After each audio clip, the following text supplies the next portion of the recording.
नमस्कार दोस्तों, आज सुनाऊंगा भाभी ने साड़ी सरका के जब देवर से मालिश करवाया। एक दिन की बात है, कार्तिक की भाभी रिया की कमर में बहुत ज्यादा दर्द हो रहा था क्योंकि उनको कमर में लचक पड़ गई थी।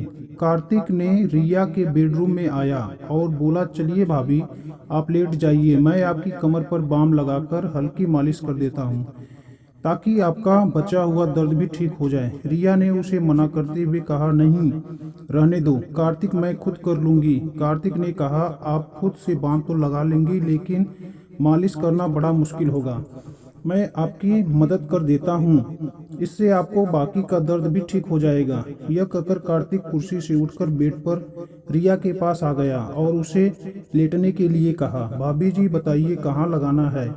रिया कार्तिक की हमदर्दी और फिक्र देखकर अब उसे मना नहीं कर पाई। हकीकत में दर्द का बहाना बनाकर कार्तिक को परेशान करना चाहती थी। वह शर्माते हुए पेट के बल लेट गई और अपनी कमीज को कमर से थोड़ा ऊपर कर लिया और कहा, यहाँ पर लगाओ कार्तिक। कार्तिक ने थोड़ा सा बाम अपनी उंगली पर लिया और धीरे धीरे रिया की कमर पर मलने लगा। जैसे ही उसके हाथ रिया की पीठ पर पड़े उसे एक सुकून सा एहसास हुआ। कार्तिक ने धीरे धीरे मालिश करना शुरू कर दिया और उसके हाथों का स्पर्श रिया को बहुत आरामदायक लगा।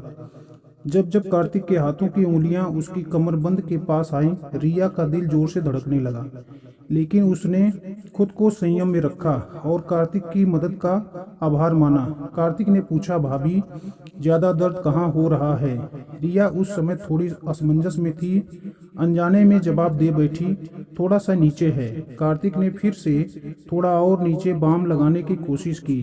भले ही वह मालिश सिर्फ औपचारिकता थी, लेकिन रिया को कार्तिक के हाथों का स्पर्श बेहद सुकून दे रहा था। भाभी जी अगर आप सलवार को थोड़ा नीचे कर दें तो बाम अच्छे से लग सकेगा, कार्तिक ने कहा। इस पर रिया थोड़ी हिचकिचाई, फिर भी उसने अपनी सलवार को थोड़ा सा नीचे सरका दिया। नाड़े के बंद होने के कारण सलवार पूरी तरह से नीचे नहीं हो सकी, लेकिन कुछ हद तक सरक गई। कार्तिक ने फिर कहा, भाभी जी आपकी त्वचा कितनी साफ है, बहुत ही गोरी है। कार्तिक की इस बात पर रिया के गाल शर्म से लाल हो गए, लेकिन वह उल्टी लेटी हुई थी, इसलिए कार्तिक इसे देख नहीं सका। उसे यकीन था कि कार्तिक उसकी देखभाल में जुटा हुआ था और उसकी बातों में कहीं ना कहीं इज्जत भी झलक रही थी। कार्तिक ने थोड़ी देर और मालिश की और जब रिया ने कहा कि अब ठीक है, तो वह चुपचाप उठकर ऊपर चला गया। रिया को आज एक अलग ही सुकून महसूस हो रहा था। सालों बाद किसी ने उसे इस तरह से ध्यान दिया था, जिसमें हमदर्दी और एक स्नेह छुपा था। कार्तिक के बारे में सोचते हुए कब नींद में खो गई उसे पता ही नहीं चला। अगली सुबह जब जागी तो उसे खुद को तरोताजा और शांत महसूस किया। नहाने के बाद रिया ने बहुत सलीके से तैयार होकर ब्लैक रंग का सफ़ेद कढ़ाई वाला जोड़ा पहना और ऊंची हील के सफ़ेद सैंडल भी पहने। हल्का सा मेकअप करने के बाद वह किचन में नाश्ता तैयार करने लगी। नाश्ता बनाते समय हर बार वह किचन के दरवाजे पर आकर सीढ़ियों की ओर देख रही थी।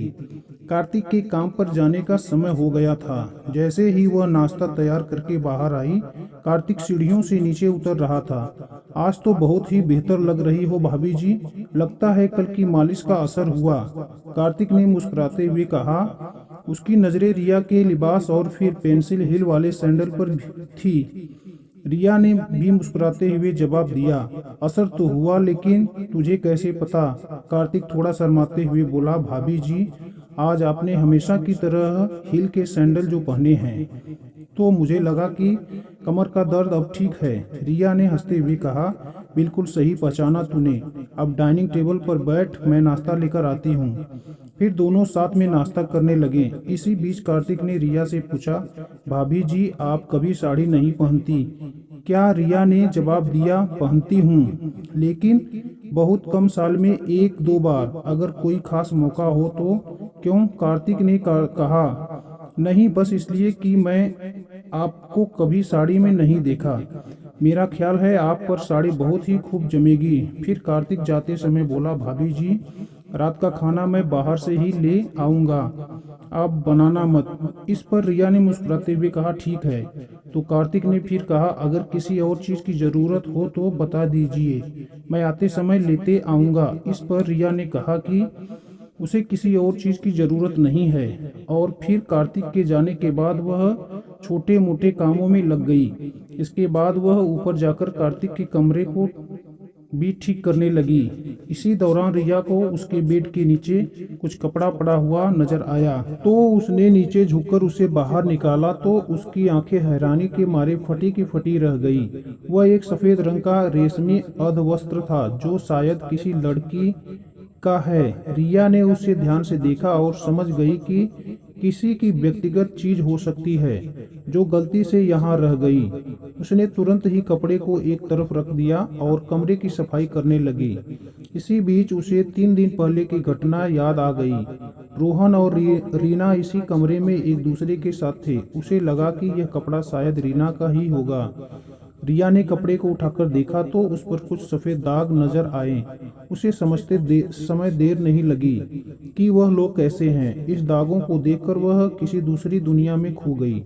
तभी अचानक बाहर मुख्य दरवाजे पर दस्तक हुई तो उसने उस कपड़े को वापस बेड के नीचे रखा और बाहर आकर दरवाजे की ओर देखा। उसने देखा कि पड़ोस में रहने वाली कोमल भाभी खड़ी थी। अरे भाभी, मैं अभी आती हूँ, रिया ने कहा और जल्दी से कार्तिक का कमरा बंद किया और नीचे आकर दरवाजा खोला।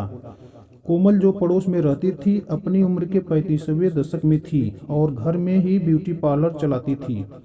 कोमल अक्सर दोपहर में रिया के घर आ जाती थी या उसे अपने घर बुला लेती थी और दोनों इधर उधर की बातें करती थी।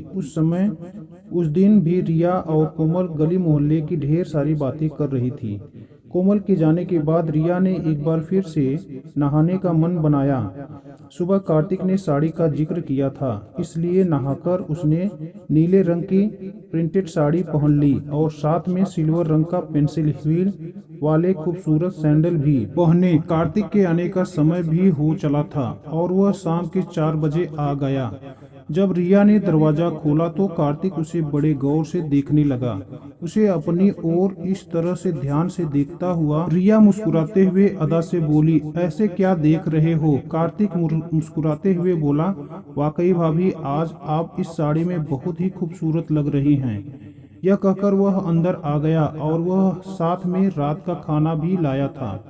भाभी, मैं ऊपर जा रहा हूँ फ्रेश होने के लिए, आप एक गिलास शरबत बना देंगी प्लीज? रिया ने उसकी ओर मुस्कुराते हुए देखा और कहा, हाँ हाँ, क्यों नहीं। उसके बाद कार्तिक ऊपर चला गया और फ्रेश होकर जब नीचे आया तो उसने एक आरामदायक टी शर्ट और शर्ट पहना हुआ था। रिया ने शरबत बनाया और उसे अपने बेडरूम में ले आई और उसने वहां पर कूलर लगा हुआ था। कार्तिक रूम में आकर सामने वाली कुर्सी पर बैठ गया और रिया भी बेड पर टांगे नीचे लटकाकर बैठ गई। दोनों ने इधर उधर की बातें की। इस दौरान कार्तिक ने रिया से पूछा, भाभी, अब आपकी कमर का दर्द कैसा है? रिया मुस्कुराते हुए बोली, अरे अब तो मैं बिल्कुल ठीक हूँ। कल तूने इतनी अच्छी मालिश जो की। कार्तिक ने अपना शरबत का गिलास साइड में टेबल पर रखते हुए कहा, भाभी, आप आराम से लेट जाइए, मैं एक बार और बाम से आपकी मालिश कर देता हूँ ताकि आपकी तबीयत और भी अच्छी हो जाए। रिया ने मना करते हुए कहा, नहीं कार्तिक, मैं अब बिल्कुल ठीक हूँ। लेकिन कार्तिक ने कहा, भाभी, आप मेरे लिए हमेशा इतना करती हैं, क्या मैं आपके लिए इतना भी नहीं कर सकता? चलिए लेट जाइए। रिया उसकी बात को टाल ना सकी और खाली गिलास टेबल पर रखते हुए बोली, अच्छा बाबा, तू मानता नहीं, लेटती हूँ, पहले सैंडल तो उतार दूं। सैंडल उतारने की जरूरत नहीं है भाभी, इतनी खूबसूरत सैंडल आपके हसीन पैरों की खूबसूरती को और भी बढ़ा रहे हैं, आप ऐसे ही लेट जाइए। कार्तिक ने थोड़ी चंचलता से कहा। रिया को उसकी बात पर हंसी आ गई और वह उसकी बात मानकर बेड पर लेट गई। उसने साड़ी पहनी हुई थी, इसलिए उसकी कमर कार्तिक की नजरों के सामने थी। कार्तिक ने बाम को उंगलियों पर लगाया और रिया की कमर की मालिश करने लगा। रिया ने कार्तिक से पूछा, एक बात बता कार्तिक, तुझे मेरी ऊंची हील वाली सैंडल बहुत पसंद है ना? कार्तिक थोड़ा शर्माते हुए बोला, जी भाभी, आप बिल्कुल सही कह रही हैं। आपको अजीब लगेगा लेकिन मुझे महिलाओं के पैरों में हाई हील वाले सैंडल बहुत आकर्षक लगते हैं और आप तो हमेशा ही हाई हील की सैंडल या चप्पल ही पहनती रहती हैं। रिया मुस्कुराते हुए बोली, अरे इसमें शर्माने वाली क्या बात है? और मुझे कुछ अजीब नहीं लगता। मैं तो तेरी भावनाओं को समझती हूँ। कार्तिक के हाथों से हो रही मालिश से उसे बहुत आराम मिल रहा था। कार्तिक के हाथ धीरे धीरे नीचे की ओर और बढ़ने लगे। रिया के मजाक के मोड़ को देखते हुए कार्तिक ने भी थोड़ा हिम्मत दिखाते हुए कहा, भाभी आपकी त्वचा त्वचा कितनी नरम है। अगर आप चाहें तो साड़ी को थोड़ा नीचे कर लें ताकि मैं अच्छे से मालिश कर सकूं और साड़ी भी गंदी नहीं होगी। रिया ने थोड़ा शर्माते हुए साड़ी को थोड़ा ढीला कर दिया ताकि मालिश करने में आसानी हो सके। उसे पिछली रात की मालिश से बहुत सुकून मिला था, इसलिए उसने ज्यादा नानुक नहीं की। जैसे ही रिया ने साड़ी को ढीला किया, कार्तिक ने धीरे से साड़ी को नीचे की ओर कर दिया ताकि वह अच्छी से उसकी कमर की मालिश कर सके। लेकिन उसी समय रिया को एहसास हुआ कि उसने जल्दबाजी में कोई गलती तो नहीं कर दी और उसे थोड़ी असहजता महसूस हुई। उसने तुरंत स्थिति को संभालते हुए साड़ी को सही किया और कार्तिक को रुख का संकेत किया। कार्तिक ने बिना कुछ कहे धीरे धीरे रिया की कमर की मालिश जारी रखी, तो उसे जैसे ही गहरा सुकून मिल रहा था। वह मालिश से मिलने वाली आराम का आनंद ले रही थी और उसे कोई आपत्ति नहीं हुई। कार्तिक ने मालिश को जारी रखते हुए धीरे धीरे अपने हाथों को नीचे की ओर बढ़ाया। रिया को मालिश से राहत मिल रही थी, लेकिन उसे महसूस हुआ कि कार्तिक ने थोड़ी और हिम्मत कर ली है। उसने महसूस किया कि उसकी पीठ पीछे के निचले हिस्से में ज्यादा ध्यान दे रहा है। रिया को यह महसूस हुआ कि उसकी साड़ी कोट थोड़ा और ढीले हो गए हैं और उसने शर्म के मारे अपना चेहरा तकिए में छुपा लिया और अपने होठों को दबाकर अपने अंदर ही बेचैनी को नियंत्रित करने की कोशिश कर रही थी। कार्तिक उसकी त्वचा पर बाम लगाने के बहाने मालिश कर रहा था, लेकिन रिया को महसूस हो रहा था कि कार्तिक की हरकत अब अधिक हो गई। रिया ने अब भी कोई आपत्ति नहीं जताई, तो कार्तिक ने मालिश को थोड़ी और नीचे बढ़ाया। यह स्थिति रिया के लिए बहुत असहज सी लगने लगी, लेकिन उसने कुछ नहीं कहा। थोड़ी देर बाद उसे लगा कि कार्तिक उसकी सीमा पार करने की कोशिश कर रहा है और उसे तुरंत स्थिति को संभाले हुए मालिश को रोकने का इशारा किया।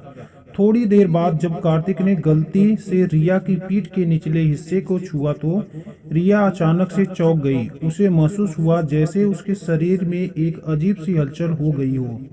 उसने तुरंत कार्तिक का हाथ पकड़कर दूर कर दिया और घबराहट से बोली, अरे यह क्या कर रहे हो कार्तिक। रिया तुरंत उसने दूर हटकर बैठ गई। वह पूरी तरह से हैरान और घबराई हुई थी और कार्तिक भी स्थिति से खुद को असहज महसूस कर रहा था। रिया को उसकी हरकतें ठीक नहीं लगी और वह घबराहट से बेड से उठकर खड़ी हो गई। जैसे ही वह खड़ी हुई, उसकी साड़ी को ढीले होने के कारण नीचे गिर गई, जिससे वह एकदम असहज हो गई। रिया ने तुरंत स्थिति को संभालने की कोशिश की और तेजी से नीचे की ओर झुककर अपनी साड़ी और पेटीकोट को उठाने लगी। तभी उसे समझ नहीं आ रहा था कि इस स्थिति में क्या करे, क्योंकि उसकी शर्मिंदगी और घबराहट चरम पर थी। उसने खुद को शांत करने की कोशिश की, लेकिन कार्तिक ने उसके घबराहट पर ध्यान दिया और उसे संभालने के लिए बेड पर बैठने में मदद किया। रिया ने कार्तिक से कहा, मुझे माफ करना, लेकिन अब यह सही नहीं लग रहा, हमें रुकना चाहिए। कार्तिक ने उसकी बात अनसुनी कर दी और वह रुका नहीं। बस फिर क्या था, शाम के समय रिया और उसका किराएदार कार्तिक एक ऐसी स्थिति में आ गया जहां दोनों के बीच अचानक नजदीकी उत्पन्न हो गई। रिया की सांसें तेज हो गई और उसका शरीर कांपने लगा। उसके मन में एक अजीब सी हलचल थी जिसे वह खुद को संभाल नहीं पा रही थी। हालांकि रिया पूरी तरह से स्थिति को समझने की कोशिश कर रही थी, लेकिन वह खुद को रोकने या कुछ कहने की स्थिति में नहीं थी। दोनों बिना किसी बातचीत के ही स्थिति में आगे बढ़ रहे थे। कार्तिक के नजदीकी ने उसे सहज कर दिया, लेकिन रिया ने उसे रोकने की बजाय उसे जारी रहने दिया। रिया के मन में उलझन थी और वह समझ नहीं पा रही थी कि क्या हो रहा है। उसके दिमाग में एक सन्नाटा था जबकि उसका शरीर एक स्थिति में फंस गया था। कार्तिक ने इस नज़दीक को बढ़ाते हुए रिया के शरीर को अपने तरीके से महसूस किया, जिससे रिया और भी ज्यादा सहज हो गई। आखिरकार रिया ने महसूस किया कि उसकी स्थिति बहुत आगे बढ़ चुकी है और उसे अब रोकना ठीक नहीं होगा। फिर वह सब कुछ हो जाने के बाद फिर से सन्नाटा पसर गया, जैसे कि किसी तूफान से गुजर जाने के बाद की शांति होती है।